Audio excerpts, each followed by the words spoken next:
আমি আমার মেয়ের খুনিকে শাস্তি দিই। শুধু দেখতে পাচ্ছিলাম আমার মেয়েটার পুরো শরীরে কেমন যেন ক্ষত।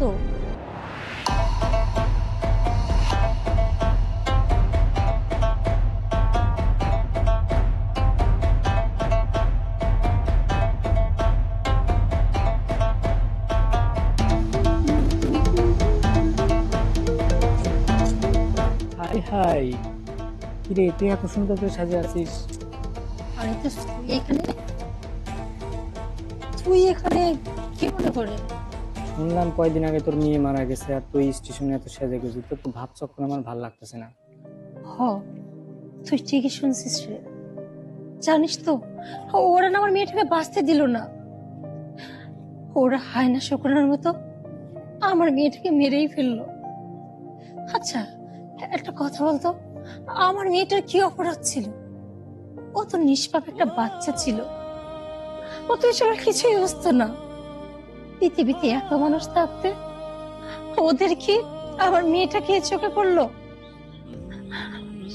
একবার ওরা আমার মেয়েটাকে শেষ করে ফেললো। আমি যখন আমার মেয়েটাকে পেলাম ওরা কিছু বলতে পারছিল না।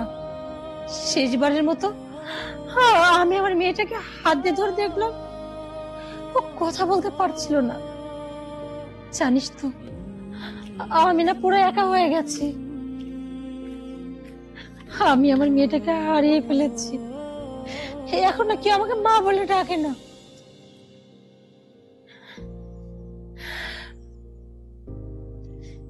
যাই হোক, কি জন্য বলছিলি? আমি এখানে কেন সেজে গুজে বসে আছি? মা, মা আর মায়া যে কি জিনিস সেটা তুই ছেলে মানুষ বুঝবি না। মা তার সন্তানের জন্য নিজের জীবনটাকে বিলিয়ে দিতে পারে, নিজের হাসি কান্না আনন্দ সব ত্যাগ করতে পারে।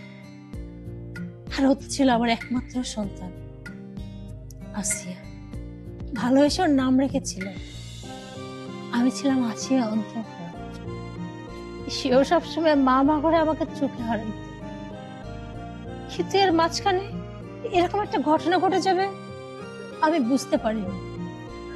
তারপর থেকে আমি প্রতিজ্ঞা নিলাম, যারা আমার মেয়েকে খুন করছে আমি তাদেরকে বাঁচতে দিব না। আমার বিয়ের আত্মা আমাকে ঠিকভাবে ঘুমাইতে দেয় না। সারাক্ষণ বলে, মা, যারা আমাকে তোমার কাছে থাকতে দিল না, আমাকে বাঁচতে দিল না, তাদেরকে তুমি বাঁচতে দিও না, প্রতিশোধ দাও। আর আমিও ভাবছি তাই নিব। তারপর থেকে আমি প্রতিজ্ঞা নিছি, আমি আমার মেয়ের খুনিকে শাস্তি দিব। তার মানে বুঝলাম না। শোন তাহলে, যারা আমার মেয়েটাকে ধর্ষণ করে মেরে ফেলছে আমি কোনোভাবে জানতে পেরেছি ওরা এই স্টেশনে আড্ডা দেয়। আর ওরা তো সৌন্দর্যের প্রতি একটু আকৃষ্ট। তাই চিন্তা করলাম ওরা সঠিকভাবে আমাকে চেনে না। আর এখন বর্তমানে আমি যেরকম ড্রেস আপ গেটআপে আছি না, ওরা বুঝতেই পারবে না আমি ওর মা। এর জন্য আমি এত সস সেজেছি। ওরা এই এরিয়ায় আসবে, আড্ডা দিবে। ওদের কাজ তো মেয়েদেরকে দেখলে টোন করা। ওরা ইচ্ছা আমার পিছ পিছ ঘুরঘুর করবে, আমাকে দেখলে টোন কাটবে। আমিও তখন ওদেরকে সুযোগ দেব আমার আশেপাশে ঘেরার। আর ভিড়তে ভিড়তে ঠিক একটা সময় আমার প্রেমের ফাঁদে ওদেরকে আমি ফেলবো। আর তুই তো জানিস, ছেলেরা যখন প্রেমের ফাঁদে পড়ে তখন একটা মেয়ে যা বলে তাই শোনে। আমি নিজে ওদেরকে সুযোগ দেব, ওর সাথে অন্য কোথাও দেখা করার কথা বলবো, ওদেরকে সেখানে নিয়েও যাব। তারপর আমি আমার নিজ হাতে ওদের উপর প্রতিশোধ নিব, একটা একটা করে শেষ করব। যেভাবে যন্ত্রণায় তিলে তিলে আমার মেয়েটাকে ওরা শেষ করছে, ওদেরকে তো আমি একবারে শেষ করব না, ওইভাবে তিলে তিলে যন্ত্রণায় মারব, যেন ওরা বুঝতে পারে আমার এই বাচ্চা মেয়েটা কতটা কষ্ট পেয়েছে সেদিন। তুই জানিস কিভাবে এরকম হলো? আসলে আমি বুঝতে পারিনি, তুই তো জানতিস আমার হাজবেন্ডের অলরেডি আগে একটা বিয়ে ছিল, ওই পক্ষের ওর অলরেডি মেয়েও ছিল। আমি এই বাড়িতে আসার পর ওর বিয়ে হয়, তখন আমার মেয়েটা অনেক ছোট। তারপর অত ওর বোনন্ত প্রাণ ছিল, আর ও না আমার ছোট মেয়েটাকে নিজের বোনের মতো খুব ভালোবাসত। আর নিজের বোনের মতো কি, ওরা তো আসলে বোনই ছিল। তাই ওই দিন ওই বাড়িতে যাওয়ার পর আমার মেয়েটা খুব বায়না ধরে, মা আমি বোনের বাড়ি একটা দিন থেকে যাই। আমার বড় মেয়েটাও না বললো, মা থাক না ও 2টা দিন।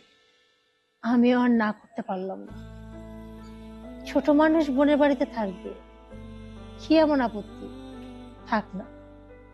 থাকতে দিলাম, আর ওই থাকাটাই যেন ওর জীবনের কাল হয়ে দাঁড়ালো। আমি যদি একটু বুঝতে পেতাম আমার মেয়েটা ওই বাড়িতে থাকলে এত বড় সর্বনাশ হবে, বিশ্বাস কর আমি কখন আমার মেয়েটাকে ওই বাড়িতে একা ছাড়তাম না। আর আমার তো বিশ্বাস ছিল যে বাড়িতে ওর বোন আছে সে বাড়িতে ওর কিসের সমস্যা, ওর কোনো ক্ষতি হবে না। কিন্তু আমার ভরসাটা যে ভুল হবে সেটা বুঝতে পারিনি। হঠাৎ করে পরের দিন আমার কাছে ফোন আসলো, আমার মেয়েটা বড্ড অসুস্থ। আমি বুঝতে পারলাম না, আমার সুস্থ সবল মেয়েটা ওই বাড়িতে গেল, রাতে রাতে কি আমার ঘটলো, আমার মেয়েটা এতটা অসুস্থ। যখন দৌড়ে আমি হাসপাতালে গেলাম, মেয়েটাকে মামা করে ডাকতে দেখলাম ও কথা বলতে পারছে না, ওর মুখ দিয়ে ফুফড়া উঠছে। ও আমাকে কিছু বলতে চাচ্ছে কিন্তু বলতে পারছে না। ততক্ষণ ডাক্তার নার্স আমাকে রুম থেকে বের করে দিল, কথা বলতে দিল না। বললো ও এখন কথা বলার অবস্থাতে নেই, একটু অবস্থা ভালো হতে দেন তারপর কথা বলবেন। ততক্ষণে না আমি বিষয়টা বুঝতে পারিনি, শুধু দেখতে পাচ্ছিলাম আমার মেয়েটার পুরো শরীরে কেমন যেন ক্ষত। আমি আমার বড় মেয়েকে জিজ্ঞেস করতে সে কোনো উত্তর দিল না, শুধু মাথাটা নিচু করে রইল। আমার তখনই না কেমন যেন মনে হচ্ছিল নিশ্চয় কিছু একটা ব্যাপার আছে, কিন্তু কিছুক্ষণ যাইতে না যাইতে বিষয়টা আর চাপা থাকলো না। জানতে পারি আমার অতটুকু মেয়েটাকে নাকি ধর্ষণ করা হয়েছে। ভাবতে পারিস আমার ওইটুকু মেয়েটা কি বোঝে, যার কিনা না বয়স হয়েছে আর না শারীরিক গঠন হয়েছে, অথচ সে নরপশুটা এইটুকু বাচ্চা মেয়েটাকে ছাড়লো না। আচ্ছা বলতো, ওদের শরীরে কি এতটুকু দয়া মায়া নেই? ওরাও তো কোনো না কোনো মায়ের পেটে জন্ম নিচ্ছে, একবার কি ওদের মনে হলো না যে অবশ শিশু কিছু বোঝেই না, তারা তার উপর কিভাবে আক্রমণ করতে পারলো? শুধু কি তাই, আমার মেয়েটাকে ক্ষত বিক্ষত করে দিচ্ছে, শেষ পর্যন্ত কিনা তারা তার মুখ বন্ধ করার চেষ্টা করছে, তাকে পৃথিবী থেকে চিরতরে সরায় দেওয়ার চিন্তা করলো। আচ্ছা বলতো, একটা মানুষ কতটুকু ঠান্ডা মাথার খুনি হইলে একটা বাচ্চার সাথে এরকম করতে পারে?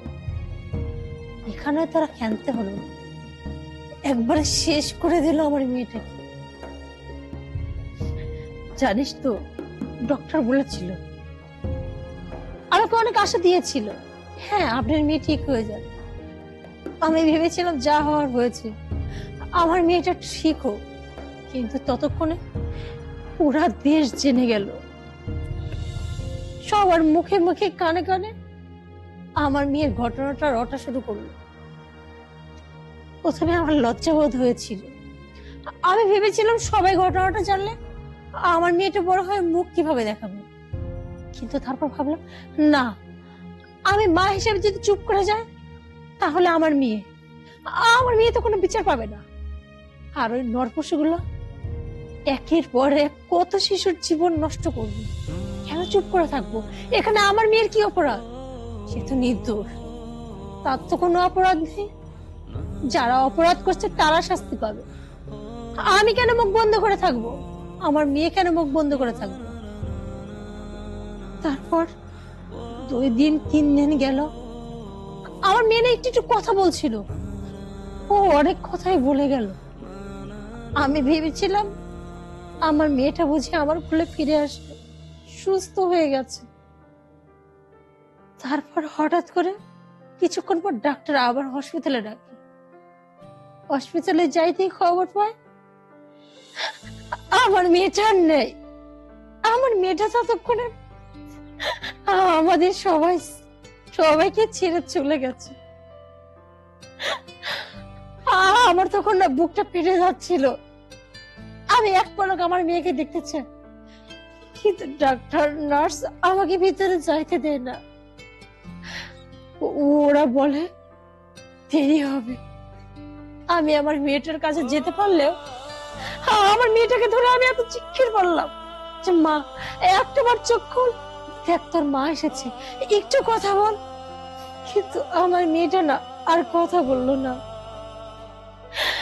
একটা বড় আর আমার দিকে তাকালো না, আমাকে মা বলে ডাকলো না।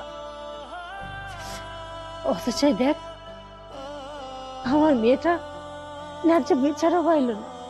আচ্ছা বলতো, আমার মেয়েটা কি অপরাধ করছিল? কেন আমার মেয়েটার সাথে এমন হলো? আর সেখানে আমি অপরাধীরা চারপাশে আজ ঘুরে বেড়াচ্ছে, আর আমি মা মুখ বন্ধ করে বাড়িতে বসে বসে দেখবো? পারবো না। আমার দরকার নেই সংসারে, দরকার নেই সমাজের, দরকার নেই সে আইনের, যে আইন কিনা সঠিক বিচার করতে পারলো না, আমার মেয়ের আত্মার শান্তি দিতে পারলো না। তাই আমি ঠিক করে নিলাম আমি আর আইনের জন্য অপেক্ষা করবো না। আমি নিজের হাতে আইন তুলে নেব। তার জন্য যদি শেষ পর্যন্ত আমার জন্য ফাঁসির রায় হয়, আমি মাথা পেতে নিব, কিন্তু ওদেরকে তো আমি ছাড়বো না। এখন তুই কি বলবি, আমি সাইকো হয়ে গেছি? হ্যাঁ, হয়তো তোর চোখে আমি সাইকো হয়ে গেছি, কিন্তু এরকম সাইকো আমি 1000বার হতে চাই। আমি এমনিতেও না বেঁচে নেই, মৃত্যুর মতো আছি। আমি সব সময় চোখের সামনে আমার মেয়েটাকে দেখতে পাই। একটা জিনিস ভাবতো, আজকে যদি আমি মেনে নিয়ে মুখ বন্ধ রাখি, চুপ থাকে, ওরা কি করবে? আমার মেয়ের মতো আরো মেয়ের জীবন নষ্ট করে আরো মায়ের বুক খালি করবে। আমি চাই না আর কোনো মায়ের বুক খালি হোক, আর কোনো মা আমার মতো কান্না করুক। তাই আমি সিদ্ধান্ত নিচ্ছি, ওরা এবং ওদের মতো জানোয়াররা যেখানে যেখানে থাকবে, আমি সেসব জায়গায় যাব, ওদেরকে এক এক করে শাস্তি দেব, যেন এই সমাজে আমার মেয়ের মতো অকালে আর কোনো শিশুকে ঝরে না যেতে হয়, আর কোনো মা যেন আমার মতো এভাবে অজরে কাঁদতে না হয়। এবার তুই বলতো, আমি কি ভুল সিদ্ধান্ত নিচ্ছি? তুই যে সিদ্ধান্তটা নিছিস একদম সঠিক। আর শোন, তোর কোনো হেল্প লাগলে আমাকে বলিস, আমি তোর পাশে আছি সবসময়। দোস্ত, তুই ঠিক বলছিস তো? তুই আমার পাশে থাকবি, আমাকে সত্যি হেল্প করবি? তোর যে কোনো হেল্প লাগলে তুই আমাকে বলবি। জানিস তো দোস্ত, একটু সান্ত্বনা পেলাম। অবশ্যই এই পথে একা লড়ানো না সত্যি কঠিন, কারণ আমি তো একটা মেয়ে।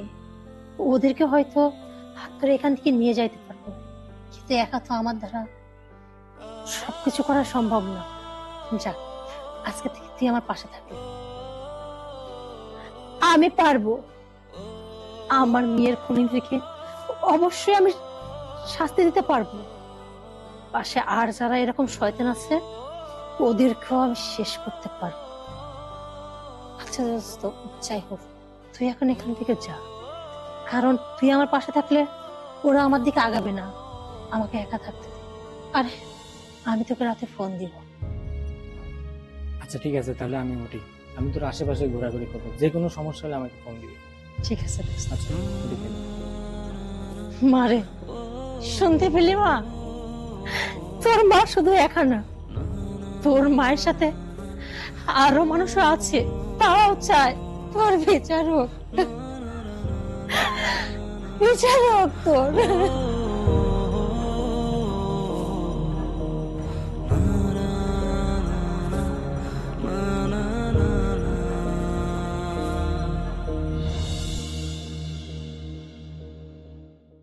সূচনা দেখো, তোমার সাথে আমার সম্পর্ক রাখা অসম্ভব। কেন অসম্ভব? তোমার যখন যেটা মন চাবে তখন তুমি সেটা করবা, আর সেটা আমাকে মেনে নিতে হবে। দেখো সালমান, এটা কিন্তু একদম ঠিক না। আচ্ছা, তোমার ভাই আমার গায়ে হাত তুললো কেন? আরে বাবা, আমার ভাই হাত তুলছে, আমি তো তুলে নেই। আর তাছাড়া সে আমার বড় ভাই, তাকে আমি কি করবো? তাকে কি আমি নিষেধ করতে পারি? আমি কি তোমার গায়ে হাত তুলছি? নাকি আমি আমার ভাইরে বলছে যে যাও সালমানটা যাই মেরে আসো? আচ্ছা, আমার কথাটা বোঝো তুমি।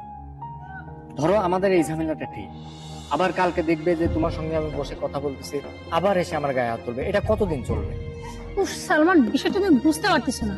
আচ্ছা, তুমি খুব ভালো করেই জানো, শুধু আমার ভাই না, পৃথিবীর সব ভাই যদি কোনো বোন রিলেশন করে, আর সেটা যদি ভাই বা পরিবারে কেউ জানে, তারা তো অবশ্যই বাধা দেওয়ার চেষ্টা করে। আর তাছাড়া এটা তো অহরহ হয়ে আসছে যে বোনের বয়ফ্রেন্ডকে দেখলে পরে ভাই মারে, যেন তাদের সম্পর্কটা শেষ হয়ে যায়। আর তুমি কি ভিতর দিও, হ্যাঁ, যে আমার ভাই তোমার গায়ে হাত তুলছে জন্য তুমি এইটা দেখার কারণে আমার সাথে ব্রেকআপ করে দিবা? আচ্ছা আচ্ছা আচ্ছা, সূচনা, থামো।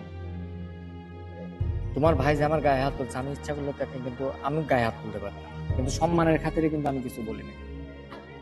দেখো সেটা আমি জানি, কিন্তু এখানে আমার দোষটা কোথায় সেটা বলো। সেটা বলতে পারবো যে আমার দোষটা কোথায়? আরে আমি তো আর কিছু করিনি। আমি না পারতেছি ভাইকে কিছু বলতে, আর না তোমাকে। যত জ্বালা তো হয়েছে এখন আমার। আচ্ছা, এটা কথা বলো তো, আমি তোমারে ভালোবাসি, তুমি আমারে ভালোবাসো, এটা তো জানি। যখন আমাদের বিয়েটা না হবে ততদিন বাধা দেওয়ার চেষ্টা করবে। কারণ কোনো পরিবার কি চায় যে তার বোন অন্য একটা ছেলের সাথে রিলেশন করুক, তা আবার তার সমবয়সী কোনো ছেলের সাথে? এটা কোনো ভাই মেনে নিবে না। আচ্ছা, তুমি হলে কি নিতা? ধরো তুমি জানলা তোমার বোন, তোমার বোন অন্য কোথাও রিলেশন, তুমি কি সেটা মেনে নিতা? নাকি ওই ছেলেরা কিছু বলতা না? তুমি কি বলতা যে হ্যাঁ ভাই ঠিক আছে, তুমি আমার বোনের সাথে প্রেম করো? এটা না, কখনোই বলতা না। এটা কেউ কখনো বলেও না। তাহলে সমস্যাটা কি? আরে বাবা, এর মাঝখানে লুকায় হলো আমাদের রিলেশনটা রাখতে, এটা বোঝো। কারণ এখন ভাইয়ের ভয়ে তো আর আমরা রিলেশনটা ব্রেকআপ করতে পারি না। আর তাছাড়া তুমি আমার ভাইয়ের কথা বলছো না, এই যে তোমার মা যখন তোমার সাথে রিলেশনের উপর, তোমার মাকে আমার কম কথা শোনাইছে? কিছু বলেনি তোমার মা? হ্যাঁ, তোমার মা আমারে ফোন দিচ্ছে, সরাসরি বলছে এই মেয়ে শোনো, দ্বিতীয়বার আমার ছেলের নাম্বারে ফোন দিবা না, কোনো কথা বলবো না। আর যদি দেখছেন আমার ছেলের পিছিয়ে ঘোরা, তাহলে আমি কি করবো জানো? তোমার বাসাতে বলে দিবো। তোমার মা হুমকি দেয়নি? তাতে কি করছি? আমি তোমার সাথে যোগাযোগ করা বন্ধ করে দিচ্ছি, নাকি তোমার সাথে কথা বলা বন্ধ করছি? আমি কিন্তু তোমার মায়ের কথাতে ভয় পাইনি। হ্যাঁ, ভদ্রতার খাতিরে আমি সেদিন চাইলে তোমার মাকে বলতে পারতাম, অনেক কিছু বলতে পারতাম, কিন্তু শুধুমাত্র ভদ্রের জন্য বলিনি। কেন, আমার কি মুখ ছিল না? আমি চাইলে কি তোমার মাকে বলতে পারতাম না যে আপনি আমাকে কেন বলছেন, আপনার ছেলেকে আটকান, নিজের ছেলেকে শাসন করতে পারেন, আমাকে বলছেন? কিন্তু না, আমি জানি এখানে তোমার দোষ নেই, আমার দোষ নেই। কারণ কোনো পরিবারে সেটা মেনে নেয় না। আর এটাকেই বলে ভালোবাসা। পরিবার মেনে নেয় না, তারপরে একজন একজনকে ভালোবাসে, আর তারা সবসময় একসঙ্গে থাকে। এই তোমার মতো না, যে ভাই কাল গায়ে হাত তুলছে আজকে বেকআপ, এইরকম অন্তত কেউ বলে না। দেখো, আমি চাইলে তোমার মতো এরকম রাগ করে আমি ব্রেকআপ করে দিতে পারি, কিন্তু এটা কোনো সমস্যার সমাধান না। আমি বলছি কি, মানে তুমি মাথাটা একটু ঠান্ডা করো। হ্যাঁ, আমি জানি তুমি তখন যেভাবে বললো না, আমারও প্রচন্ড রাগ হয়ে গেছিল। রাগের মাথায় আমিও তোমাকে অনেক কথা বলছি। বাদ দাও এগুলা। বলি কি, আমাদের কি একটু আর কি চুরি করে রিলেশনটা রাখতে হবে। যেমন ধরো, যখন আমরা কোথাও যাব, আমাদের একটু সাবধানতা অবলম্বন করতে হবে। এই ধরো আমরা কোথাও যাচ্ছি, সেটার জন্য আমার ভাইয়ের চোখে না পড়ে, বা ওর ফ্রেন্ড সার্কেল জন্য দেখে আমার ভাইকে কিছু না বলে। এটা তোমাকে এবং আমাকে দুজনকে মাথায় রাখতে হবে, বুঝতে পারছো? আর তাছাড়া আগের মতো আমরা তো দেখা করতে পারবো না। আগে তো আমরা প্রতিদিন দেখা করতাম, এখন নয় সপ্তাহে একদিন দেখা করি। আর আমি যখন ফ্রি থাকবো তোমাকে বলবো, তখন তুমি কথা বলবা। হ্যাঁ, তুমি আমার নক দিয়ে রাখলা, আমি যখন ফ্রি হবো তখন আমি তোমার নক দিব। বা তুমি যখন ব্যস্ত থাকলে এটা বলবা যে সূচনা আমি এখন ব্যস্ত আছি, পরে কথা বলবো।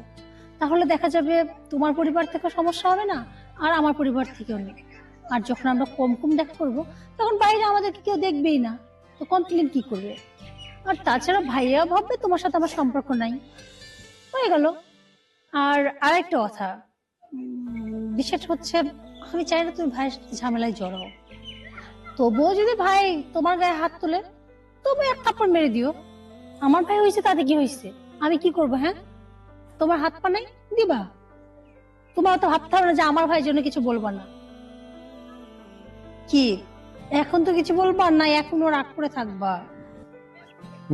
আমিও বুঝতে পারছি, কিন্তু আমার তো প্রতিদিন দেখা না করলে ভালো লাগে না। আচ্ছা, তোমার ভালো লাগে না, আমার বুঝে ভালো লাগে।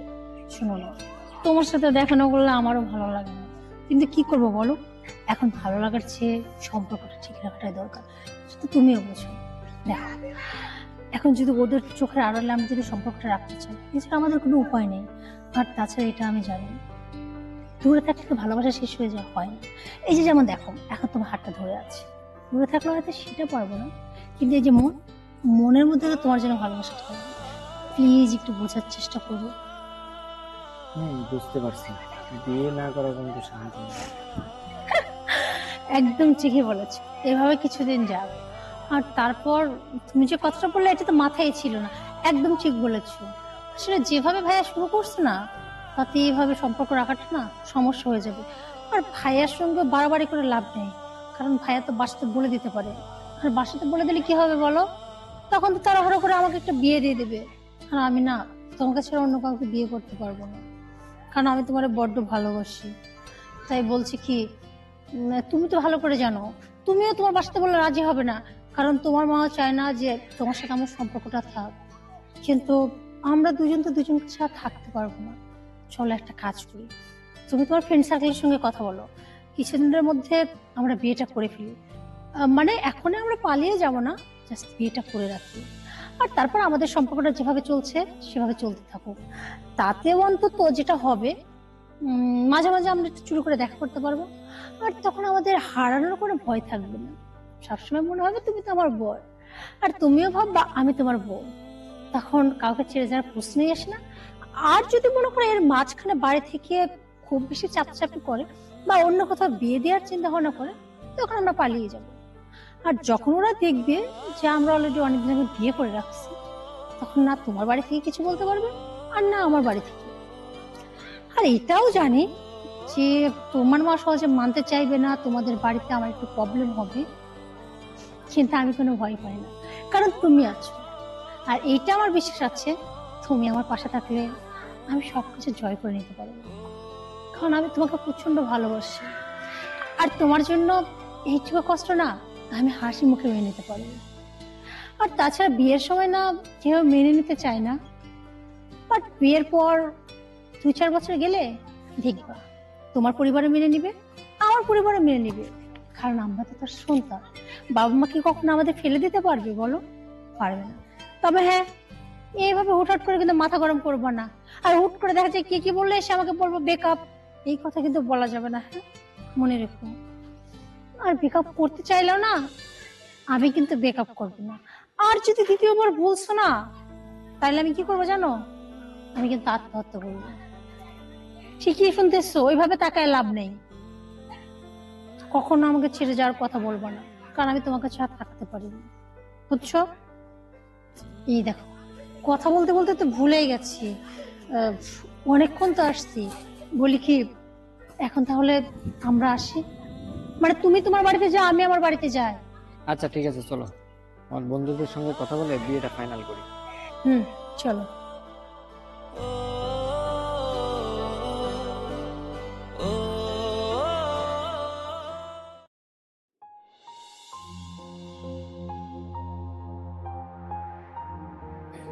তাহলে চলে যাচ্ছ? কিছু করার নাই, ফ্যামিলি প্রবলেম। শুধু কি ফ্যামিলি প্রবলেম? চাইলে কি আর থেকে যেতে পারতো না? সম্ভব হচ্ছে না, কারণ তুমি তো জানো আমার বাসার অবস্থা। হ্যাঁ, এটাই তো বলবো, নুন আনতে বাধ্য করে। সেটা আমি জেনেই তোমাকে ভালোবেসেছিলাম। বলছি কি, তুমি যে চলে যাবে, আসবো কবে? ঠিক জানি না কবে ফিরবো। তাহলে আমি কি করবো? তুমি অপেক্ষা করো। কতদিন অপেক্ষা করবো সেটা বলতে পারো? সেটাও বলতে পারলাম না। সেটাও বলতে পারলাম না, শুধু বললে অপেক্ষা করবো। আচ্ছা, তুমি তোমার পরিবারের জন্য যাচ্ছ, তুমি বলছো তোমার পরিবারের নুন আনতে বাধ্য করে। সেটা আমি জেনেই তোমাকে ভালোবেসেছিলাম। তুমি যাচ্ছ, খুব ভালো কথা, কিন্তু একটাবার ভেবে দেখছো আমি কি করব? আচ্ছা ঠিক আছে, আমি ধরে নিলাম আমি তোমার জন্য অপেক্ষা করব। কতদিন করবো সেটাও জানি না, আমি তারপর তোমার আসলে অপেক্ষা করলাম। 2 বছর, 4 বছর, 6 বছর সময় গেল, কিন্তু তারপরেও ততদিন যে তুমি আমার জন্য অপেক্ষা করবা এর কোনো গ্যারান্টি আছে? আর তোমার লাইফে নতুন কেউ আসবে না তার কি কোনো গ্যারান্টি আছে? হয়তো এই প্রশ্নের উত্তরগুলো তোমার নেই। যদি এমন হয়, এই যে আজকে তোমার পরিবারের দোহাই দিচ্ছ, ওই দিন যদি সেম এরকম কেসে হয়, তাহলে তোমার পরিবার তোমার জন্য একটা মেয়ে দেখে রাখলো, তার সঙ্গে বিয়ে। সেদিনই কি বলবে যে আমি বাধ্য হয়েছি, এছাড়া আমার কোনো উপায় নেই? নাকি? তুমি তো জানো আমি তোমাকে কতটা ভালোবাসি। হ্যাঁ জানি, তুমি আমাকে অনেক ভালোবাসো, আমি তোমাকে বিশ্বাস করি, ভরসা করি। কিন্তু ওই যে কথায় আছে না, হাজার হোক তুমি তো একটা ছেলে মানুষ, আর ছেলে মানুষের কখন মুড চেঞ্জ হয় এটা বোঝা অনেক বড়। আমার চেয়ে বেটার কাউকে পেলে তুমি যে আমাকে ভুলে যাবে না তার কোনো গ্যারান্টি আছে? হতে পারে। মানুষ কথাই বলে চোখের আড়াল হলে নাকি মনের আড়াল হয়ে যায়। যদি এরকম কখনো হয়, তুমি তো আমার থেকে অনেক দূরে থাকবে, আমি তোমার চোখের আড়াল হয়ে যাবো। যদি তোমার মনের আড়ালও হয়ে যায়, আমার চেয়ে বেটার কাউকে পাইলে, আমার সাথে যেহেতু তোমার যোগাযোগ থাকবে না, কথা হবে না, হয়তো ধরো সেই মেয়েটার সাথে তোমার কথা হচ্ছে, দেখা হচ্ছে, যোগাযোগ হচ্ছে, আস্তে আস্তে তুমি তার মায়ে পড়ে যাবে। তখন কি করবে? তখন কি সত্যি আমাকে তোমার মনে থাকবে? আমি জানি না তুমি কি করবে, তবুও তুমি যেহেতু বলেছো অপেক্ষা করতে, করবো। দেখো, সেই ছোট্টবেলা থেকে আমি তোমার জন্য অপেক্ষা করছি। সেই ছোট্টবেলা তুমি আমাকে বলছিল সে তুমি আমারে ভালোবাসো, আমার সাথে সারাটা জীবন থাকতে চাও। আমি তোমাকে সেম একই কথা বলেছিলাম, আর ওই দিন থেকে আমি সবসময় তোমার পাশে ছিলাম, আছি, থাকবো। আজ এতটা বছর হয়ে গেল, দুদিন পর আমার লেখাপড়া কমপ্লিট হয়ে যাবে। এর মাঝখানে আমার বাড়িতে অনেকবার আমার বিয়ের সম্বন্ধ এসেছে, কিন্তু আমি কোনো পাত্তা দিইনি। বাড়িতে একটা কথাই বলেছি, আমি লেখাপড়া শেষ করবো, নিজের পায়ে দাঁড়াবো, একটা চাকরি বাকরি করবো, তারপর বিয়ে করবো। কিন্তু তুমি যেহেতু বলছো কবে আসবে তুমি জানো না, আচ্ছা বলো তো, আমার লেখাপড়া কমপ্লিট পর চাকরি বাকরি করার পর আমি আমার পরিবারকে কি বলবো? এর কোনো উত্তর তোমার কাছে আছে? তার চেয়ে বলি কি, প্লিজ তুমি যেও না, থেকে যাও, এখানে কিছু একটা করার ব্যবস্থা করো, আমাদের বিয়ে হোক, তারপর না হয় তুমি যেও। আচ্ছা তুমি এক কথা বারবার কেন বলছো? তোমাকে বলতেছি আমার ফ্যামিলির সমস্যা, এই কারণে আমি চলে যাচ্ছি। সরি, ঠিকই তো, তোমার পরিবার তো আগে, কারণ পরিবার তোমাকে জন্ম দিয়েছে, মানুষ করেছে, বড় করেছে, আর আমি তো তোমার জন্য কিচ্ছু করিনি। কি এমন করেছি বলো? তোমার জন্য শুধুমাত্র এই 10 বছর অপেক্ষা করছি, আর কি করেছি? তোমার লেখাপড়ায় কখনো টাকা শর্ট পড়লে আমার নিজের টিউশনের টাকাটা তোমাকে দিয়ে দিয়েছি। আর কি করেছি? তোমার জন্য তোমার যত পোশাক আশাক আছে, নিজের পোশাক আশাক না পরে আমি তোমার জন্য পোশাক আশাকের ব্যবস্থা করেছি। আমি নিজে না খেয়ে নিজের বাসা খাবার নিয়ে এসে তোমাকে খাইয়েছি। আমি তো তোমার জন্য কিচ্ছু করিনি। কি এমন করেছি বলো? নিজের হাত খরচের টাকা জমিয়ে তোমার মানি ব্যাগে ঢুকিয়েছি। কেন?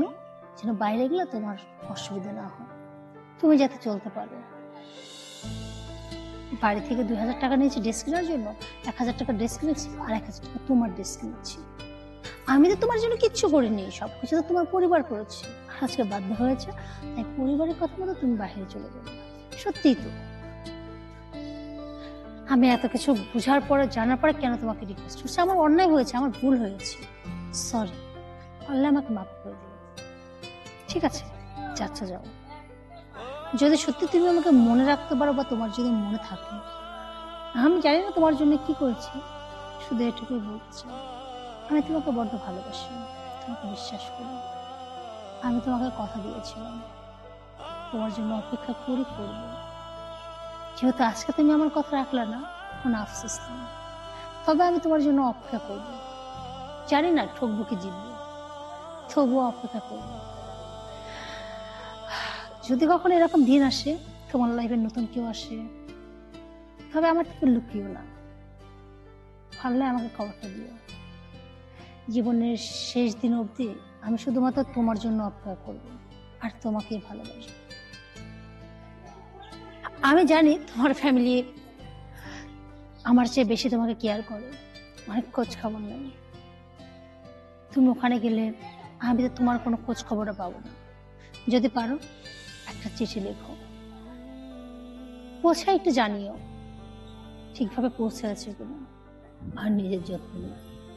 হয়তো ফ্যামিলির চাপে, তোমার কর্মব্যস্ততায় আমার কথা তোমার মনে থাকবে না, তাতে কোনো সমস্যা নেই। তবে নিজেকে কোনো অযত্ন করো না, আর নিজেকে কষ্ট দিও না। নিজে ভালো থেকো, আর তোমার পরিবারকে ভালো রেখো। আর আমার কথা বাদ দাও, শুধু আমার জন্য তোমার ওই মনের এক কোণায় একটু জায়গা রেখো। যাই হোক, আমি মনে হয় তোমাকে বিরক্ত করছি, বড্ড বেশি কথা বলে ফেলছে, তাই না? আমার কথায় কষ্ট পেয়ে থাকলে ক্ষমা করে দিও। কিছুক্ষণের মধ্যে হয়তো তোমার ট্রেন চলে আসবে, তুমি চলে যাবে আমার থেকে অনেক দূরে কোথাও। তখন হাজার চেষ্টা করলেও না তোমাকে একটা পলক আপনায় দেখতে পারবো না। আর চাইলেও আমার এই বিরক্তিকর কথাগুলো তোমাকে শুনতে হবে না। চাইলে তোমাকে কিছু বলতে পারবো না। এতটা ভালোবাসার পরেও তোমার থেকে আমাকে অনেক দূরে থাকতে হবে, এটাই আমার জীবনের সবচেয়ে বড় কষ্ট। আফসোস কোথায় জানো, তোমাকে এতটা ভালোবাসলাম কিন্তু বোঝাতে পারলাম না। তুমি আমাকে সেই ভুলই বুঝলা। তুমি ভাবলা আমি তোমার ভালো চাই না, কিন্তু এই পৃথিবীতে আমি যদি আমার নিজের বাদে আর কারো ভালো চেয়ে থাকি, সেটা একমাত্র তুমি, যাকে আমার নিজের চাইতে বেশি ভালোবাসি, আর যার ভালো থাকাটাকে আমি সবচেয়ে প্রয়োজনীয় মনে করি। যাই হোক, হয়তো আমার সাথে বলার মতো কোনো কথা তোমার মনে নেই, হয়তো ইচ্ছা হচ্ছে না। ভালো থেকো, আসি।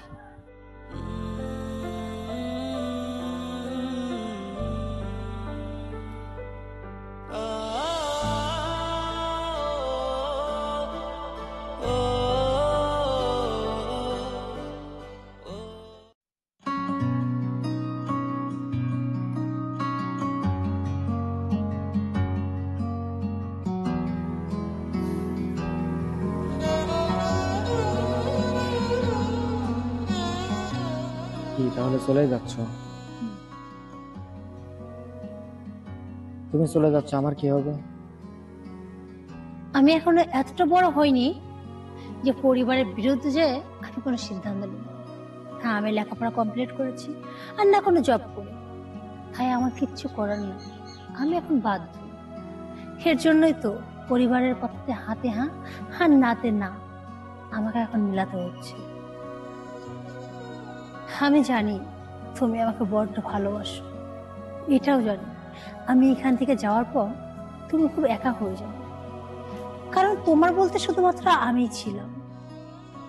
আজ কয়েকটা বছর হয়ে গেল তুমি তোমার ফ্রেন্ড সার্কেল, আত্মীয় স্বজন সবার সাথে মেশা বন্ধ করে দিয়েছো। তুমি সবসময় শুধু আমাকে সময় দিয়েছো। যতক্ষণ আমি তোমার সঙ্গে থেকেছি তুমি আমাকে সময় দিচ্ছ। যখন আমি বাসাতে থাকছি সারাক্ষণ তুমি SMS করছো, আমার সাথে কথা বলছো, রাতের পর রাত তুমি আমার জন্য জেগেছো। বড্ড ভালো না বাসলে কে কখনো এমন করে? আমি যদি কখনো অভিমান করতাম তুমি রাগ করে খাইতে না, যতক্ষণ না আমার অভিমান ভাঙতো। আমারে বলতো না খেয়ে ঘুমাতে নেই, শরীর খারাপ করে। তুমি জানো আমার বাবা মা মনে হয় আমার এতটা কখনো যত্ন নেই। হ্যাঁ, মাঝে মাঝে যখন বলেছি ভালো লাগছে না খাবো না, হ্যাঁ, তারা খেয়ে নিয়েছে, কিন্তু একমাত্র তুমি আমার জীবনে আসার পর বুঝতে পারলাম সত্যি ভালোবাসা কি। ভালোবাসা খুব অদ্ভুত, তাই না? এই যে দেখো, তুমি আমার যতটা যত্ন নিয়েছো, কেয়ার করেছো, আমি না খেলে তুমি খাওনি। আমি কখনো রাগ করলে আমাকে হাসানোর জন্য তুমি কান ধরছো, কত পাগলামি করছো। আমার বাসার সামনে যা ঘন্টার পর ঘন্টা তুমি দাঁড়িয়ে দেখছো, আর তার জন্য মনে আছে তোমার একদিন বাবা তোমাকে কি পরিমাণ রাগ করেছিল, কত বকাঝকা করেছিল। সেদিন তুমি আমার জন্য নীরবে সহ্য করে গেছিলে। চাইলে সেদিন তুমি বলতে পারতা যে আপনার মেয়ে আমাকে আসতে বলেছিল তাই আসতো, কিন্তু না। সেদিন তুমি কি বলেছিলা, আসলে ওর কোনো দোষ নেই, আমি ওকে বিরক্ত করে ওকে ফলো করি। আর এর জন্যই না সেদিন বাবার হাত থেকে, বকা থেকে আমি বেঁচে যাই। আমি ওই দিনই না বুঝতে পারি তুমি শুধু আমাকে ভালোবাসো না, তুমি তোমার জীবনে একটা অংশ ভাবো।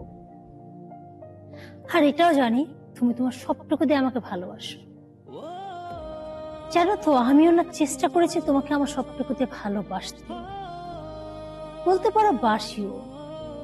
এই যে এখান থেকে চলে যাবো ভাবতেছি না, একমাত্র আমি জানি যে আমার ভিতরে কি হচ্ছে, কিন্তু কি করব বলো? আমি এখন অনেক ছোট, পরিবারের বিরুদ্ধে যাওয়ার মতো ক্ষমতা আমার নেই। আর তোমাকে যে বলবো, কি বা বলবো তোমাকে বলো? কারণ এখন যদি আমি তোমাকে কিছু বলি সেটা হবে পাগলামি। কারণ তোমার একটা পরিবার আছে, তাছাড়া তোমার বড় ভাই আছে, সে এখনো বিয়ে করেনি। আমরা যদি এখন কোথাও পালিয়েও যাই, তোমার বাবা মার মান সম্মান যাবে। আর আমার বাবা যেমন রাগচটা না, হয়তো আমাকে নিয়ে আসবে। যদি তোমার বিরুদ্ধে মামলা করে, তাহলে তোমার পুরো লাইফটা নষ্ট হয়ে যাবে। আমি তো তোমার ভালোবাসি না, আমি কিভাবে পারি তোমার জীবনটা শেষ করে দিতে? আমি চাই না আমার জন্য বা আমার পরিবারের জন্য তোমার বা তোমার পরিবারের কোনো একটা ক্ষতি হয়ে যায়। কিন্তু আমি সত্যি জানি না আমার কি করা উচিত। তবে জানো তো, আমি আমার বাবা মাকে অনেক বোঝানোর চেষ্টা করেছি। এখানে আমার ফ্রেন্ড সার্কেল আছে, আমি ওদের সঙ্গে থাকতে চাই, এখানে লেখাপড়া করতে চাই। তোমার কথাটা আমি বলতে পারিনি ঠিকই, কিন্তু অনেক কান্না করেছি। ওই কান্না না আমার বাবা মায়ের মন পর্যন্ত বলে। জানো তো, তোমার জন্য যেমন কষ্ট হবে, আমার বাবা মায়ের জন্য আমার কষ্ট হবে। আচ্ছা তুমি বলো, বাবা মার তোমাকে ছাড়া আমি ছেলেটার মতো অত দূরে একটা জায়গায় কিভাবে থাকবো? হ্যাঁ, 2-1 দিন নানুর বাড়ি ঘুরতে যাওয়ার একটা মজা আছে, কিন্তু বছরের পর বছর সেখানে থাকা, এটার মধ্যে কি সত্যি মজা আছে? আমার তো মনে হয় না।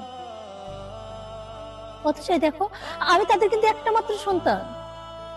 তাদের কি একটু কষ্ট হচ্ছে না? তারা চাইলে তো আমাকে তাদের কাছে রাখতে পারে, কিন্তু তারা রাখবে না। আচ্ছা, আমি দূরে গেলে তাদের কষ্ট হবে না? আমি আবারও ভাবলাম, দেখো আমি এত দূর চলে যাবো, আমার বাবা মার কিচ্ছু মনে হচ্ছে না। অথচ তুমি দেখো, তুমি বাচ্চার মতো যেদিন শুনেছি আমি চলে যাব, ওই দিন থেকে কান্নাকাটি করতেছে। তোমার মুডটা কেমন অফ হয়ে গেছে, আগের মতো না। তুমি আর হাসতেছো না, আমার সাথে ঠিকভাবে কথা বলতেছো না। আমি তোমার কষ্টটা বুঝতে পারছি, কিন্তু কি করবো বলো?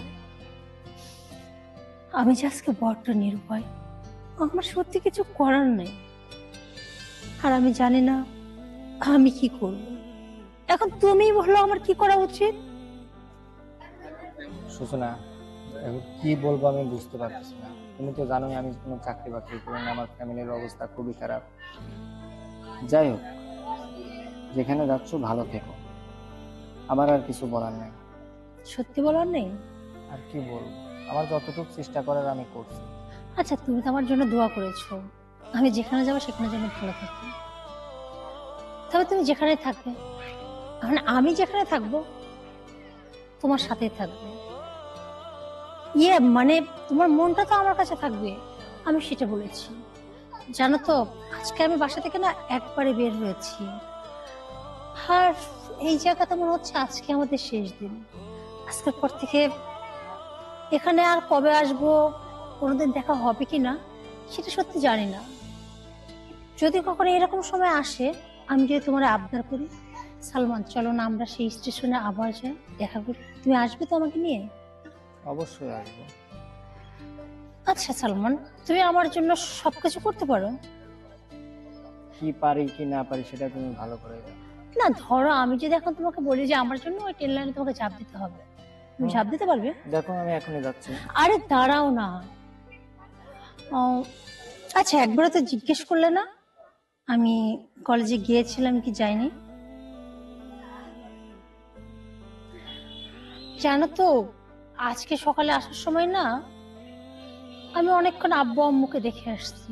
তাদের প্রত্যেকটা কথা শুনেছি, তারা যা বলেছে তাদের হাতে হামিয়ে দিয়েছি। কেন জানো? কারণ আজকে না আমি আর বাড়ি ফিরবো না। কি হলো, আমার দিকে চেয়ে আছো কেন? ভাবছো আমি আজকে কি এখান থেকেই সিলেটে চলে যাব? তুমি তো সেটাই বললে।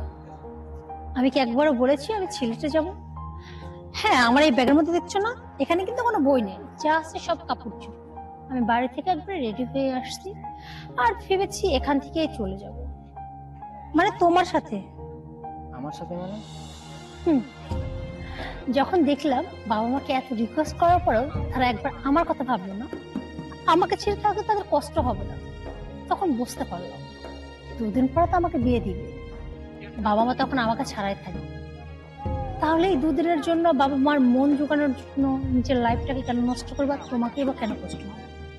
আমার বাবা যে জোর করে আজকে নানু বাড়ি পাঠায়, কালকে যে আমার জোর করে বিয়ে দিবে না তার গ্যারান্টি বলো তো? তাই আমি সিদ্ধান্ত নিয়েছি আজকে তোমার সাথে পালিয়ে যাবো, মানে তোমাকে বিয়ে করবো। তুমি কি সত্যি কথা বলছো? একদম সত্যি বলছি। আরে দেখো, আচ্ছা যাই হোক, বোতল পড়েছে তার কি, এই যে দেখো, দেখতে পাইছো? টোটালি কাপড়। এখন যাই হোক, আর কথা বলা যাবে না, আমাদের স্কুল টাইম শেষ হতে হতে এখান থেকে পালায় যেতে হবে। তো ঠিক তোরা আছে, ভাবে চলো। আমি লেখাপড়ায় ব্যস্ত, চলো চলো চলো। তাড়াতাড়ি চলো।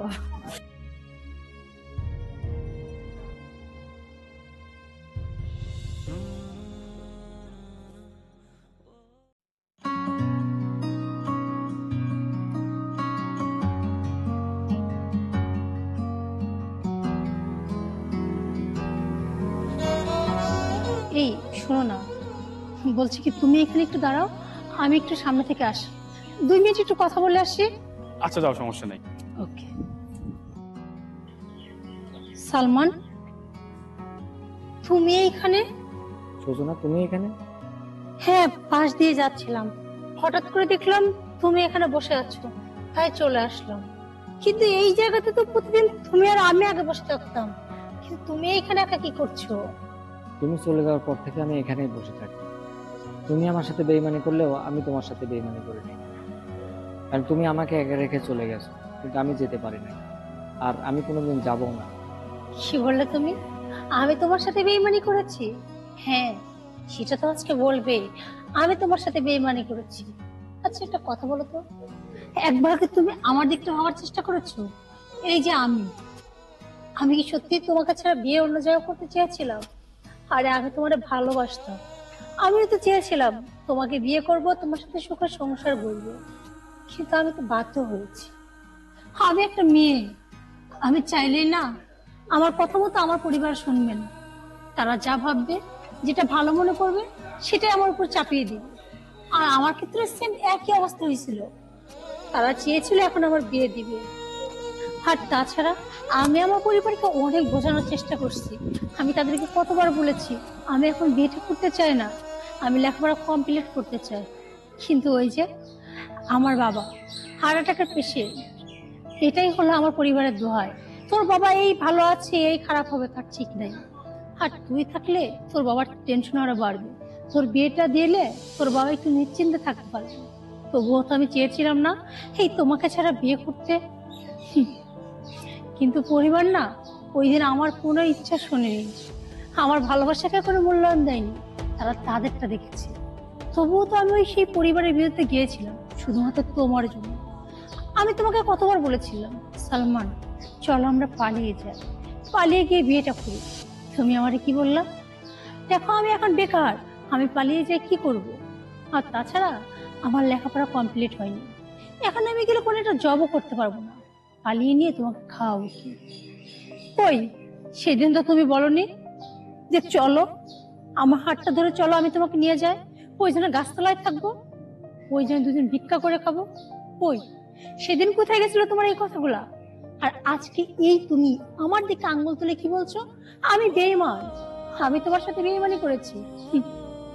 এটা কথা কি জানো তো, মানুষের যখন দেয়ালে পেট টিকে যায়, পিঠ ঠেকার পরে মানুষ বুঝতে পারে আসলে আমার কি করা উচিত, সেটা আমি না বুঝতে পারি না আমার কি করা উচিত। কারণ আমি একটা মেয়ে, আর মেয়েরা অলওয়েজ এই সমাজে নিরুপায় হয়ে থাকে।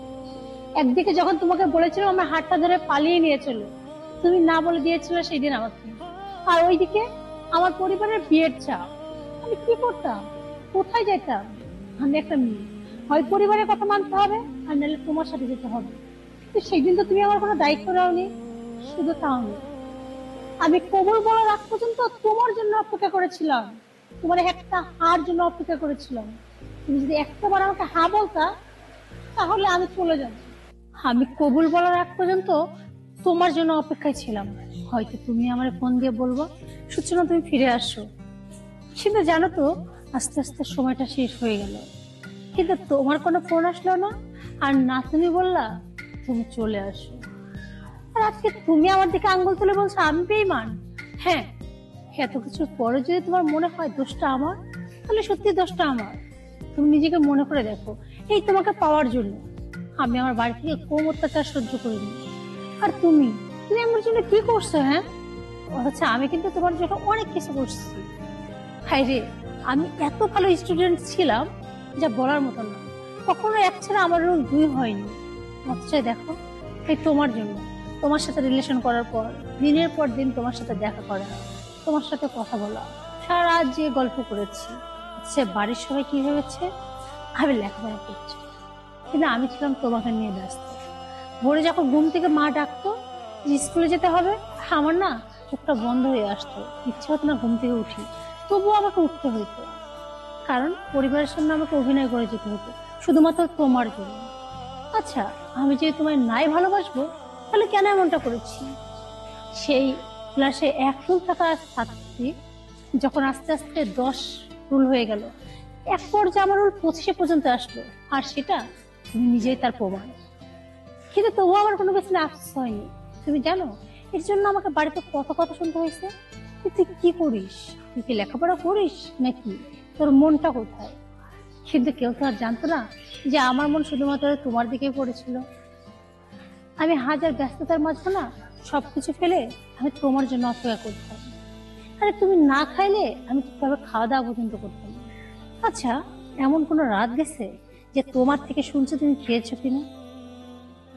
এরকম কোনো রাত আমার মনে হয় না। তুমি খেয়েছো শোনার পর আমি নিজে খেয়েছি। আচ্ছা, একটা মানুষ ভালো না বাসলে কখনো এরকম করে? তোমার সাথে সম্পর্ক হওয়ার পর থেকে আমার কখনো মনে পড়ে না আমি আমার পছন্দ মতো কোনো কাজ করেছি বা কোনো পোশাক পরেছি। তুমি যদি আমাকে বলেছো আজকে তুমি এই ড্রেসটা পরে বের হবো, আমি সেদিন তাই করেছি। তুমি আজকে বলেছো না সাজা যাবে না, আমি তাই করেছি। আমাদের বাসাতে দাওয়াত করলেও তুমি মাঝে মাঝে বলতা না না, এই প্রোগ্রামে তোমার যাওয়ার দরকার নেই, কারণ ওখানে অনেক ছেলে পেলে থাকবে, তারা যদি দেখে আবার তোমাকে প্রপোজ করে, তুমি যদি কারো প্রেমে পড়ে যাও।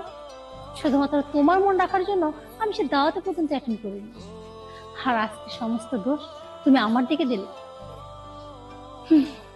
সত্যি আমার কিছু বলার নেই, তবে এইটুকু আমি বুঝতে পারছি দোষ তুমি দিবাই। সত্যিই তো, দিন শেষে তুমি তো আমাকে ছাড়া শূন্য হয়ে পড়ছো।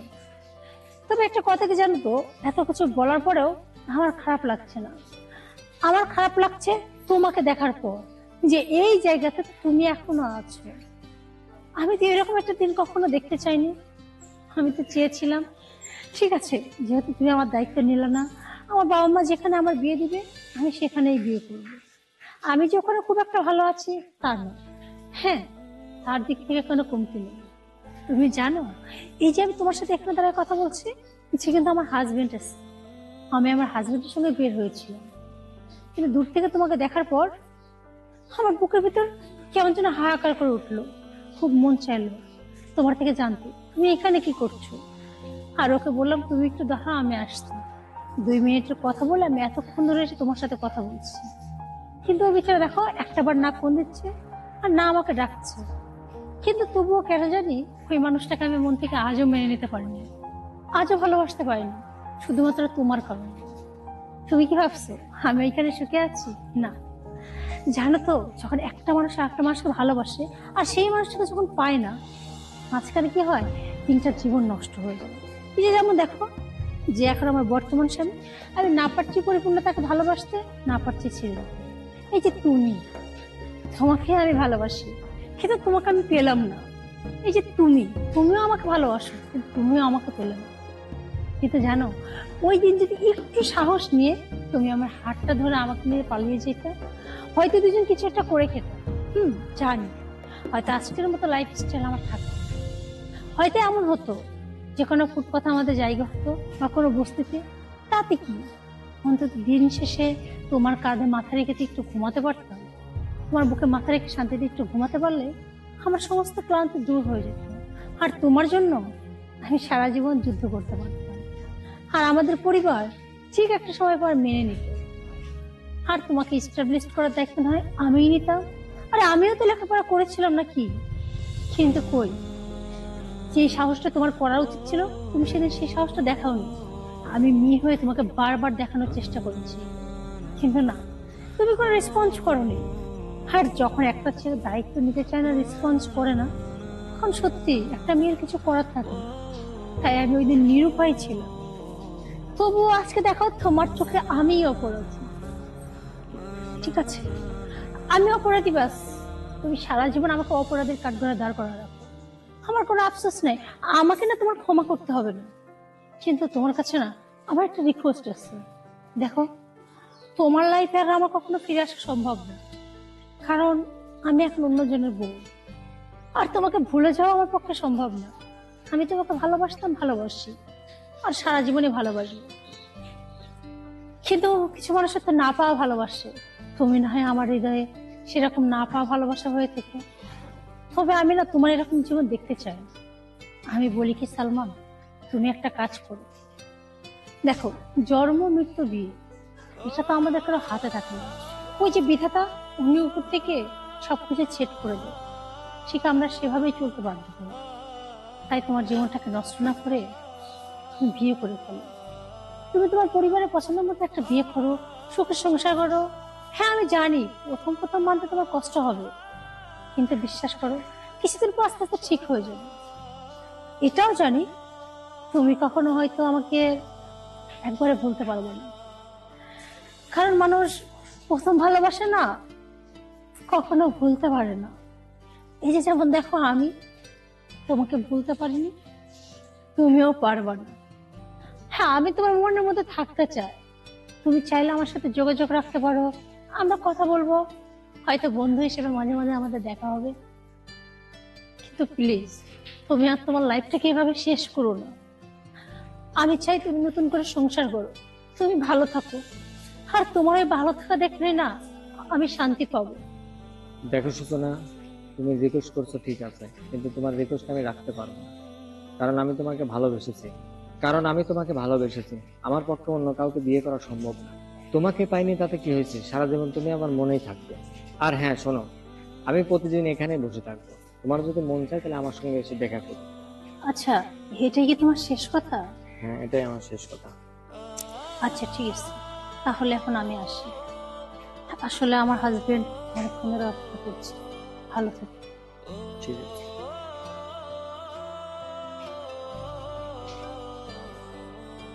সাদ, চলো। ওটা কে ছিল? বলতে পারো ওটা ছিল আমার না পাওয়া ভালোবাসা। বিয়ের দিন আমি তোমাকে বলেছিলাম একজনকে আমি প্রচন্ড ভালোবাসতাম, কিন্তু ফ্যামিলি আমার মনের বিরুদ্ধে তোমার সাথে বিয়েটা দিল। ওইটাই হচ্ছে সেই মানুষ, যে মানুষটা এখন আমার জন্য ওইখানে অপেক্ষা করে। অথচ আমি দেখো দিব্যি তোমার সাথে সংসার করছি। আচ্ছা যাই হোক, চলো।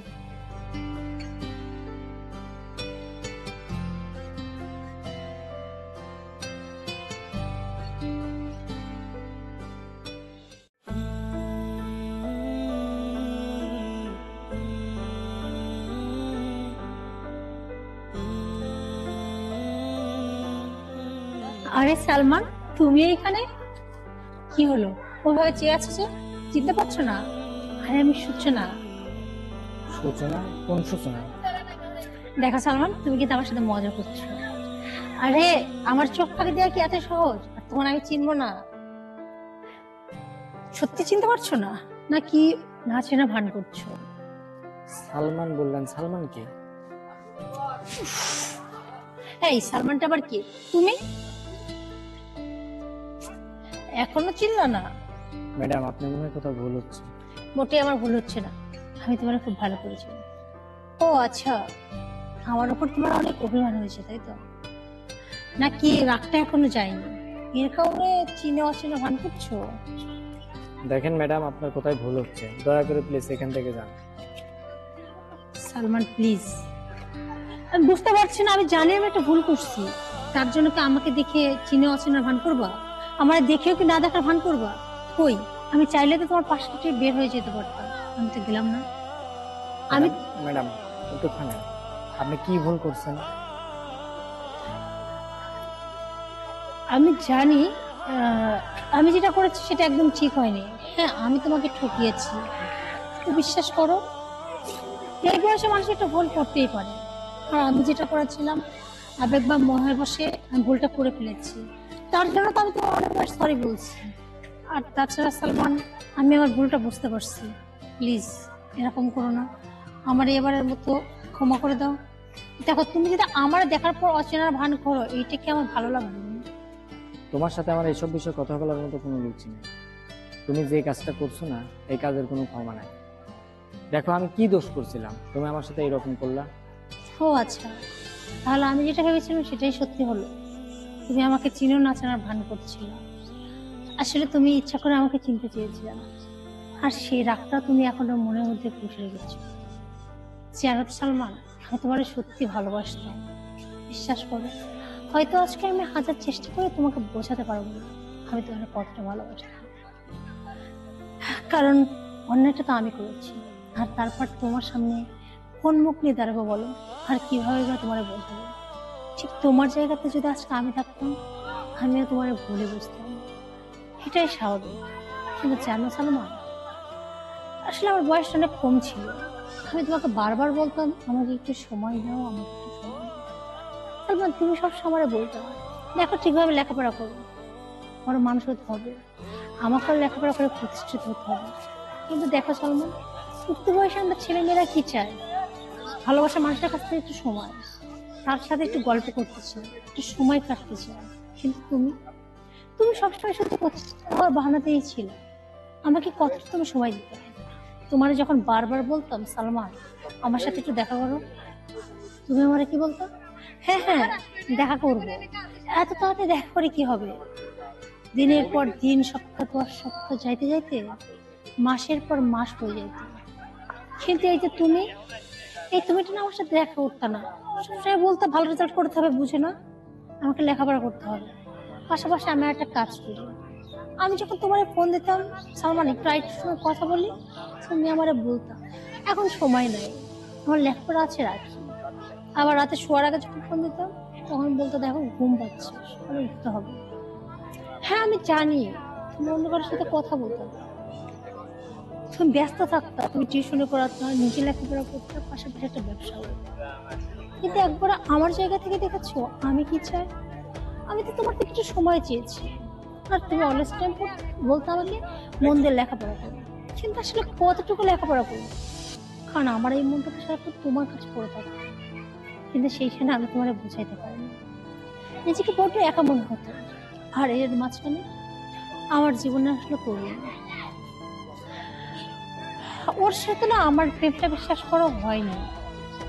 প্রথমে আমার সাথে বন্ধুত্ব করে হাই হ্যালো, তুমি আমাকে সময় দাও না, ওর মাঝখানে যখন হাই হ্যালো করা শুরু করলো না, আমার কাছে ভালোই লাগতো। তোমাকে একটা মেসেজ দিলে তুমি রিপ্লাই করতে 2-3, মাঝে মাঝে 2-4 ঘন্টা পর। আর তরুণ একটা মেসেজ দেওয়ার সঙ্গে সঙ্গে রিপ্লাই করতো। ও সবসময় আমাকে খোঁজ খবর নিত, কেমন আছো, ভালো আছো, খেয়েছি কিনা। আস্তে আস্তে ওর সাথে কথা বলতে বলতে ওর আর আমার বন্ধুত্ব না অনেক গভীর হয়ে গেল। ধীরে ধীরে কখন যে ওর প্রতি দুর্বল হয়ে গেলাম বুঝতে পারলাম না। তখন আসলে ভালোবাসা আবেগ এটা বোঝার মতো সময় হয় না। আমিও আস্তে আস্তে তরুণের কথা ভাবতে লাগলাম। আর ও না মাঝে মাঝে আমাকে বলতো আসলে একটু দেখা করো। তারপর আমাদের দেখা হতে লাগলো। সে মাঝে মাঝে আমার জন্য ফুল নিয়ে আসতো। তুমি বলো, আমাদের এতদিনের রিলেশনে কখনো তুমি আমাকে একটা গোলাপ গিফট করেছো? ও কিন্তু করেছে। ও মাঝে মাঝে আমার জন্য ছোটখাটো গিফট নিয়ে আসতো। তখন আমি ভাবতাম তুমি হয়তো আমার ভালোবাসো না, হয়তো আমার সাথে একটা সম্পর্ক হয়ে গেছে, তুমি দূরে যাওয়ার জন্য এরকম করছো। আমিও বিষয়টাতে হয়তো একটা পাত্তা দিইনি। কেমন যেন আস্তে আস্তে তোমার থেকে আমি দূরে সরে আসতে লাগলো। একটা সময় ও আমাকে বললো আমার সাথে পালিয়ে যেতে হবে। আমি বললাম না, মানে ও বললো কোনো কথা নেই। ও আমাকে বাধ্য করলো, আর আমি বাধ্য হয়ে ওর সাথে চলে গেলাম। আমি ভেবেছিলাম হয়তো আমার খুব ভালোবাসে, কিন্তু ও যে এত বড় বেইমান প্রতারক সেটা আমি ভাবতে পারিনি। কিছুদিন পর ও আমাকে নিয়ে যাওয়ার পর বললো বিয়ে করবো, আজকাল পরশু করতে করতে কয়েকদিন কাটিয়ে দেবো। ও বললো আমাকে বিয়ে করতে পারবে না। আমার বাড়ি থেকে ও টাকা আনতে বললো, আমি কোত্থেকে টাকা আনবো? পরে আমি আমার বাড়িতে ফোন দিই এবং বাড়িতে ফিরে আসি। বাড়ির লোকজন মেনে নিল, আর ততদিনে তুমি আমাকে ভুলে গেলে। ততদিনে তুমি খবরটা পেয়ে গেলা আমি তোমার সাথে পালিয়ে গেছি। তুমি আমাকে ভুল বুঝলাম, তুমি ভাবলাম মেয়েটা আমার সাথে বেইমানি করে চলে গেল। তারপর অনেকবার চেষ্টা করেছিলাম তোমার সাথে যোগাযোগ করার, কিন্তু তুমি আর আমার সাথে যোগাযোগ করতে চাও না। আমি খোঁজ করেছিলাম তোমায়, কিন্তু তোমাকে কোথাও পাইনি। শুনতে পেলাম তুমি ঢাকা চলে গেছো। তার কিছুদিন পর জানতে পারি তুমি প্রতিষ্ঠিত হয়ে গেছো। আমিও ফিরে আসার পর আবার লেখাপড়া শুরু করে দিই। আজকে তুমি অনেক উঁচু জায়গায়, আজকে অনেক বড় একটা পোস্ট। তোমার কোম্পানিতে হাজার হাজার ছেলে মেয়ে চাকরি করে। সত্যি তোমার পাশে না আজকে আমাকে বড্ড ভালো লাগে। আর এর জন্য আজকে তুমি আমাকে দেখে চিনতে পারছো না, বলছো কে সালমান। তুমি এমন ভাব করছো যেন আমাকে চেনো না। আচ্ছা, সবই তো বুঝতে পারছো, আমার টাকা গাড়ি বাড়ি এখন সবই হয়েছে, তাহলে তোমাকে তো আমার কোনো প্রয়োজন নাই। সেই সময়টা তোমার আমার কোনো প্রয়োজন ছিল না। যাও এখান থেকে যাও। ঠিকই বলছো। হ্যাঁ, এখন কেন আমাকে তোমার প্রয়োজন হবে বলো? এখন তার প্রয়োজন হবে না। আর তাছাড়া তোমার পিছনে এখন হাজারো মেয়ের লাইন। শুধু হাজারো মেয়ে কেন, হাজারো মেয়ের মা বাবা তোমার পিছিয়ে ঘুরে বেড়ায় তার সুন্দরী মেয়েকে তোমার রাজত্বে বসানোর জন্য। তুমি হয়তো ভাবছো আজকে তোমার অর্থ যশ প্রতিপত্তি হয়েছে, সের জন্য আমি সিঁড়ে তোমার সঙ্গে কথা বলে আসছি। তোমাকে বলতে আসছি সালমান, আজও আমি তোমায় ভালোবাসি। হয়তো তোমার রাজ্যের রানী হতে যাচ্ছে, কিন্তু বিশ্বাস করো আমি এর জন্য তোমাকে দেখে ডাকিনি, এর জন্য তোমার সাথে কথা বলতে আসিনি। আমি এটাও জানি আমি বেমানা। আর আমি যে তোমার রাজ্যের রানী হতে চাই এটা সত্যি বোকামের কথা, কারণ সে যোগ্যতা আমার নেই। অলরেডি আমার জীবনে একটা দাগ পড়ে গেছে, আর সেটা তুমি কখনোই মেনে নিবা না। আমি আসছিলাম জাস্ট তোমার সাথে একটু মিষ্টি করে কথা বলবো, কিন্তু তুমি আমাকে চিনলে না।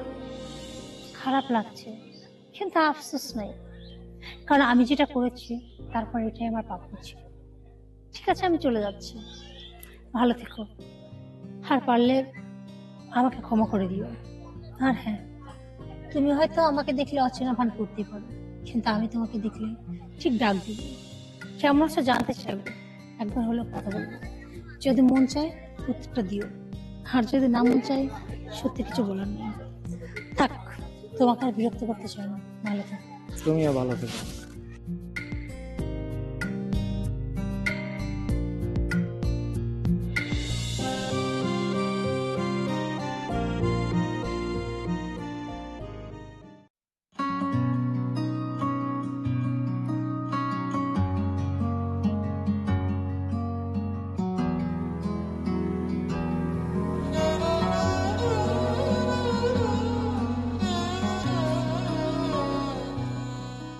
সালমান, অনেকদিন পর তোমার সাথে দেখা হলো, তো কেমন আছো? ভালো আছি, তুমি কেমন আছো? যেভাবে রেখেছো ঠিক তেমনই আছি। একটা কথা বলতে পারো? একটা মানুষের সাথে সম্পর্ক থাকতে থাকতে হঠাৎ করে যদি সেই মানুষটা যোগাযোগ বন্ধ করে দেয়, তাহলে অপর পাশের মানুষটা সত্যি কেমন থাকে? ঠিক আমি তেমনই আছি। অবশ্য তুমি সেটা কিভাবে বুঝবা, কারণ তোমার তো আর কষ্ট হয় না, আর হয়তো তুমি আমাকে ভালোবাসো না, তাই সে যন্ত্রণা তোমার বোঝার ক্ষমতা হবে। আমি তোমাকে ঠিকই ভালোবাসতাম, তোমাকে ছাড়ছি কি কারণে সেটা আমার নিজের ভালো লাগে। ও আচ্ছা, তুমি আমাকে ভালোবাসতে? হ্যাঁ, আমিও সেটাই জানতাম, তুমি আমাকে ভালোবাসো। আর এর জন্যই তো আমিও তোমার জন্য পাগল ছিলাম। একসাথে কি সুন্দর আমরা স্কুল লাইফটা শেষ করলাম বলো। তারপর তুমি অন্য জায়গায় ভর্তি হলা, আর আমার বাবা মা আমাকে অন্য একটা কলেজে ভর্তি করলো। তারপর ভালোই চলছিল আমাদের সম্পর্ক। হঠাৎ করে জানি না তোমার কি হলো, আমার সাথে দেখা করা বন্ধ করে দিলাম, আমার সাথে কথা বলা বন্ধ করে দিলাম, এমনকি আমার খোঁজ নেওয়াটাও বন্ধ করে দিলাম। তারপর তোমার আমি একের পর এক SMS করতে লাগলাম, কিন্তু কোন SMS এর উত্তর আর পাচ্ছিলাম না। আচ্ছা, সেটাও না হয় বাদ দিলাম। যখন SMS এর উত্তর না পেতে পেতে আমি তোমার ফোনে কল দেওয়া শুরু করলাম, দেখলাম তুমি আমার ফোনটা ধরছো না, একসময় কেটে দিচ্ছ। তারপর হঠাৎ একদিন কল দিয়ে দেখলাম তুমি আমার কলে এতটাই বিরক্ত হইছো যে আমার ব্লক করে দিচ্ছ। চেষ্টা করেছিলাম, তখন দেখলাম তুমি আমার মেসেঞ্জারেও ব্লক করছো। আমি সত্যি বুঝতে পারছিলাম না যে আমার কি করা উচিত। তুমি জানো তোমার সাথে কথা না বলতে পারে আমার কতটা কষ্ট হচ্ছিল। হ্যাঁ, আমি ছটফট করছিলাম। আমি চাচ্ছিলাম তোমার সাথে একটু কথা বলি, একটু যোগাযোগ করি।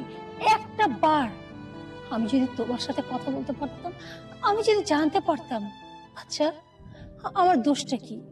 কিন্তু না, তুমি তো আমাকে সেই সুযোগটাও দাও না। আমার সাথে একবার যোগাযোগ করার চেষ্টা করছো আর না করতে দিয়েছো।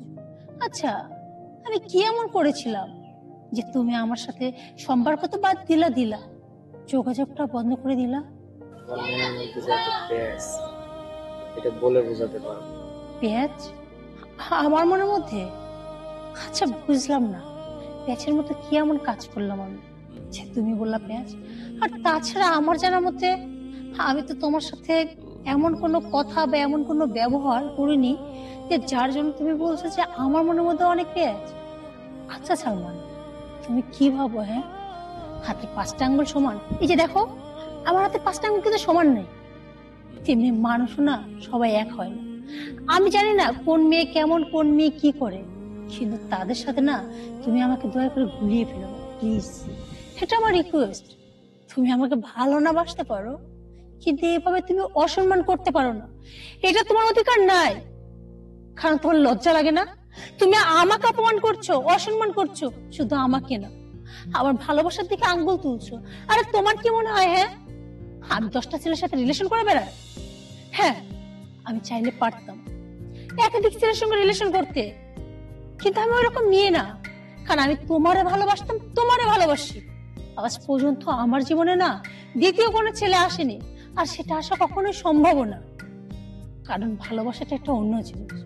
অবশ্য সেটা তুমি কিভাবে বুঝবা? এই যে তুমি বলে দিলা আমি আমার লাইফে তুমি থাকা অবস্থায় নতুন যাকে নিয়েছিলাম তাকে নিয়ে কেমন আছে। আরে আমার জীবনে নতুন কে আসলো, কোত্থেকে আসলো? আমি তো কখনো এরকম চিন্তাও করি না। আর তুমি কিনা বলছো আমার লাইফের নতুন কেউ? আচ্ছা বলো তো কোন কথার উপর ভিত্তি করে তুমি এই কথা বলতেছো? আর কে আসবে আমার লাইফের নতুন কেউ? কে বলছে তোমাকে এগুলা? কি হলো উত্তর দাও বলছি।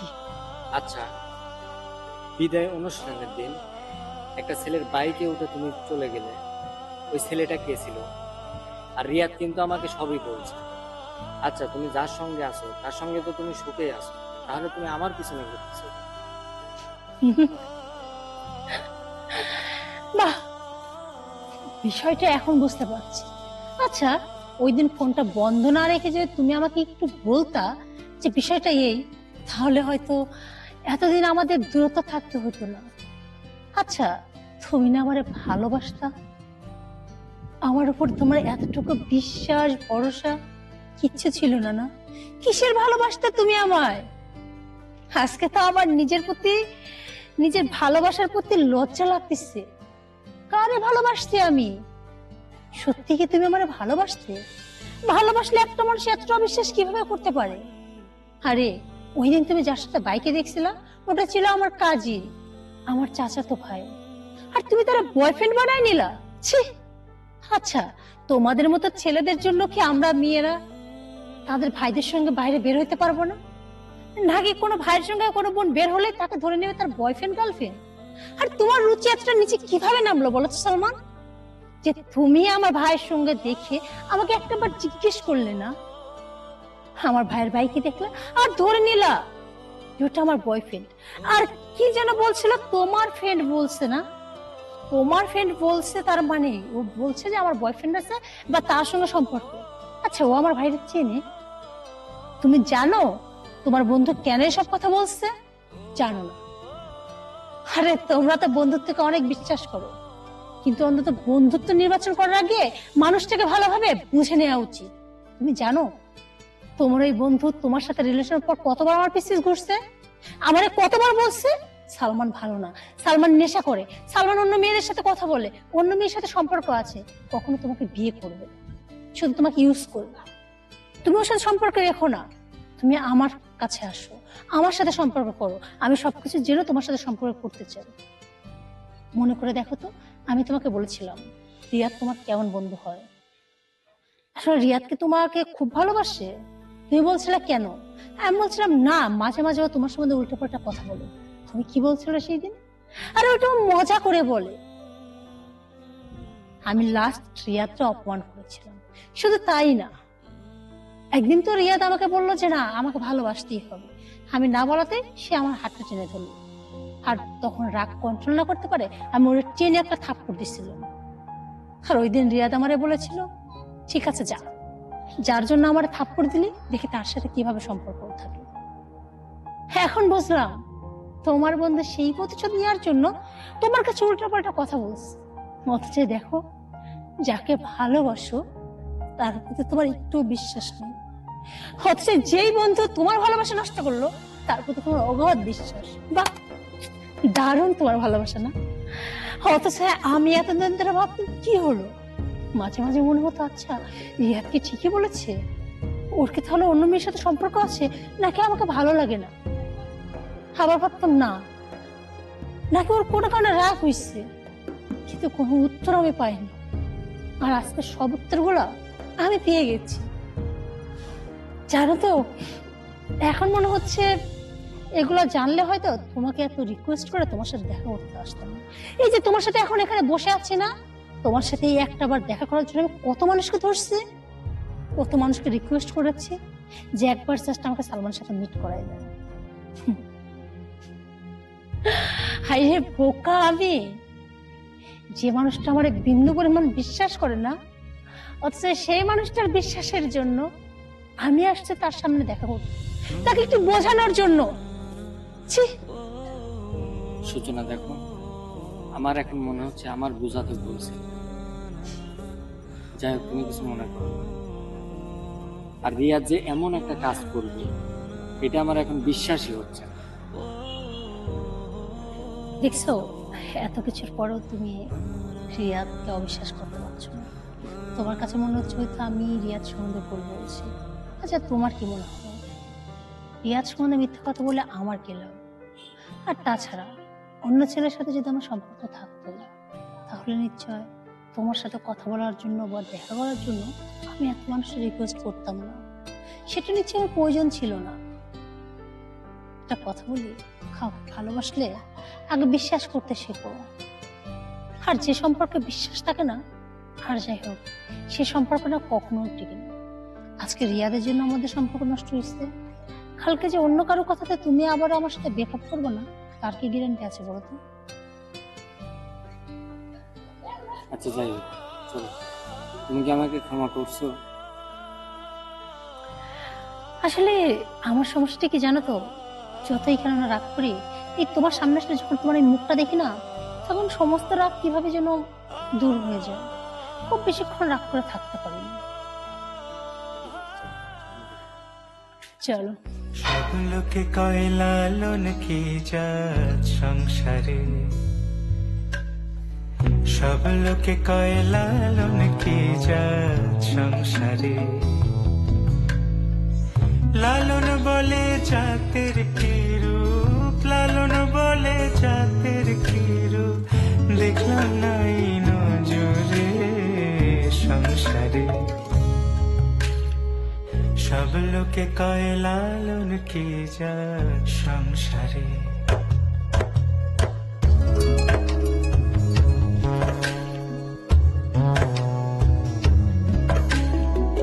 কেউ মালা কেউ তসবিহ গলে, তাই তোরে জাত ভিন্ন বলে। কেউ মালা কেউ তসবিহ গলে, তাই তোরে জাত ভিন্ন বলে। যাওয়া কিংবা আসার কালে, যাওয়া কিংবা আসার কালে, জাতির চিহ্ন রটারে সংসারে। সব লোকে কয় লালন কি জাত সংসারে।